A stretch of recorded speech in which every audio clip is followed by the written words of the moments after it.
anu niki nyambut damel. Nggih nyun nggih nyun sewu derek langkung. Niki dalane Kurugan nggih. Nggih. Monggo nun sewu derek langkung. Wah, Pak Lurah. Nggih niki, Pak. Nembe nenggoni niki napa nenggeni napa Pak Lurah? Nggih niki nglongok niku rak niki pun lekas pembangunan drainase. Maturi kasugengan Pak Lurah. Nggih, amin sakuderipun jenengan sugeng to, Pak. Pangestunipun. Niki ajeng tidak putih, Pak. Nembe niki Yaro. Oh, Yaro niki. Nggih, wah nggih anu Birul Waliden nggih. Nggih, Yaro. Nggih, nggih. Niki kan anu, Pak. Pareng matur, Pak. Nggih niki ajeng damel pripun niki? Niki ajeng damel drainase jalan. Nggih. Nggih, ajur. Niki kan pun mulai ngudung-ngudung ngeten niku nek mboten tak longoki ngeten iki kan mboten patek semangat. Ngaten nggih. Leres. Wah, nggih. Wah, niki saking mriko mriko mangke tesih pundi malih, Pak? Niki nganu, Pak, saking mriki dugi ngajengipun pondok Bu Evi nika. Oh, ngajeng pondok niki panjangnya niki, Pak. Panjangnya 154 meter. Oh, niku biayane pinten, Pak? Biayane niku niki, Pak, niki ya niki.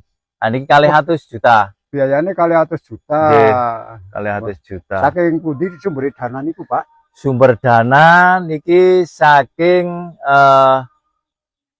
aspirasi nggih, aspirasi saking Bankiu Provinsi Jawa Tengah tahun 2020. Nggih, 2020. Nggih. Pelaksana. Nggih, niku nggih. Niki komplit, Pak. Niki wonten mriki niki papan niki pun komplit sedayanipun. Nggih, menika napa menika masyarakat kadang-kadang nggih sok tanglet nggih, kula mboten ngertos kalian kula tiyang bodho nggih. Nggih. Niku nek enten ngoten niku kula remen. Mangke nek kirang tingkas kersane matur Pak Lurah teng Balai Desa napa pripun ngeten nggih. Nggih. Anjo niki karang sakniki jamane jaman pancen ditegake napa niku sing namine napa nika pusi-pusi korupsi. Korupsi ya niku nggih. Niku ampun ngantos nggih. Nggih, matur nuwun, Pak. Nggih, matur nuwun jenengan selaku warga pas niki dintene Jumat. Yaroh wonten ing makam kelresan kok tanglet-tanglet kalian pembangunan drainase niki. Mila kula saha kanca-kanca perangkat Desa Tening, BPD dan kelembagaan sedaya menika perancangan pembangunan drainase jalan niki. Menika anggaranipun 200 juta.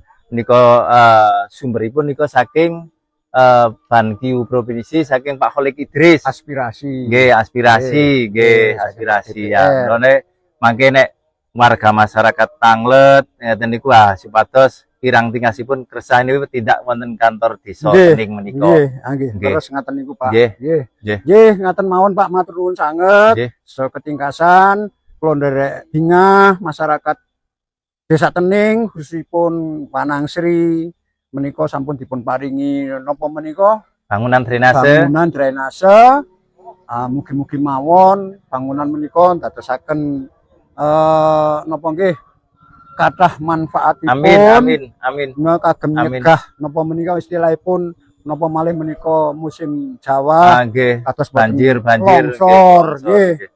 Banjir nggih saged napa mboten kados nika teng Sumatera kok miris sanget, Pak. Nggih, matur nuwun sanget, Pak. Mugi-mugi panjenengan so rencang-rencang tansah pinaringan panjang yuswa. Amin ya Allah. Dateng negara. Amin. Ninggalipun wonten desa menika saged sareng-sareng kaliyan masyarakat.